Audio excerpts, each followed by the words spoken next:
यानंतर राज्यसभा आणि विधान परिषदेसंदर्भात एक मोठी बातमी आहे। राज्यसभा निवडणुकीसाठी महाविकास आघाडीमध्ये शरद पवारांच्या राष्ट्रवादीला दूर ठेवत ठाकरेंची शिवसेना आणि काँग्रेस यांच्यामध्ये चर्चा झाल्याची माहिती आहे। उद्धव ठाकरेंनी थेट दिल्लीत काँग्रेसच्या हायकमांडशी चर्चा केल्याची माहिती सूत्रांकडून मिळते आहे। राज्यसभेच्या 7 जागांसाठी 16 मार्चला निवडणूक होणार आहे। राज्यसभेची एक जागा महाविकास आघाडीला मिळणार हे निश्चित आहे। विधान परिषदेचीही एक जागा महाविकास आघाडीला मिळणार हे निश्चित आहे। सध्या तरी शरद पवारांच्या राष्ट्रवादीशी काँग्रेस आणि ठाकरेंच्या शिवसेनेनं चर्चा केलेली नाही। राज्यसभेची शरद पवारांची टर्म संपतीये, मात्र पवार पुन्हा राज्यसभेवर जाणार का याचीही स्पष्टता नाहीये। त्यातच आता संख्याबळाचा दाखला देत राज्यसभेची जागा शिवसेना ठाकरेंचीच असून ती आम्हालाच मिळायला हवी असा दावा करण्यात आला।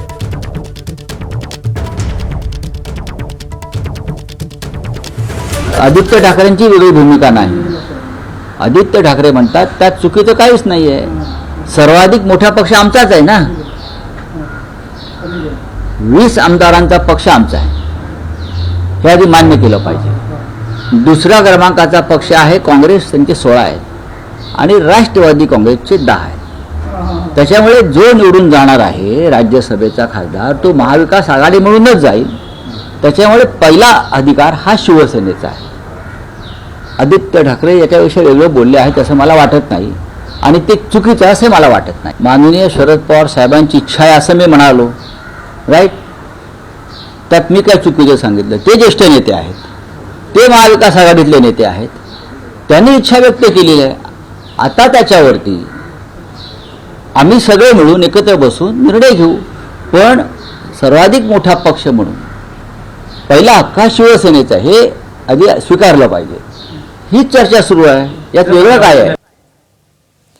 दरम्यान महाविकास आघाडीमध्ये राज्यसभा आणि विधान परिषदेच्या जागेवरून सुरू असलेल्या रस्सीखेचीवर उद्धव ठाकरेंना केलेल्या आवाहनामुळे सर्वांच्याच भुवया उंचावल्यात। विधान परिषदेच्या निवडणुकीमध्ये उद्धवजींनी पुन्हा सभागृहामध्ये महाविकास आघाडीच्या माध्यमातून जावं आणि राज्यसभा जी आहे या राज्यसभेमध्ये काँग्रेसला त्यांनी संधी द्यावी अशा प्रकारची आमची विनंती ही उभाटाला आणि पवारसाहेबांच्या राष्ट्रवादीला या दोन्ही पक्षांना आहे। अधिवेशन काळामध्ये आमच्या मित्रपक्षांच्या सोबत जरूर चर्चा होईल आणि चर्चेच्या वेळेस या संदर्भामध्ये आम्ही सर्वजण जे आहेत ते अत्यंत सौहार्दपूर्ण वातावरणात चर्चा करून आम्ही निर्णय आणि तोडगा त्याच्यामध्ये काढू। प्रत्येक पक्ष आपली भूमिका मांडतोय आणि त्या भूमिकेतून आम्ही इंडिया अलायन्सच्या आणि महाविकास आघाडी यांचा दोघींचा संगम घालून एका सर्वांना मान्य होईल अशा एका तोडग्यापर्यंत जाऊ। एबीपी माझा, उघडा डोळे बघा नीट।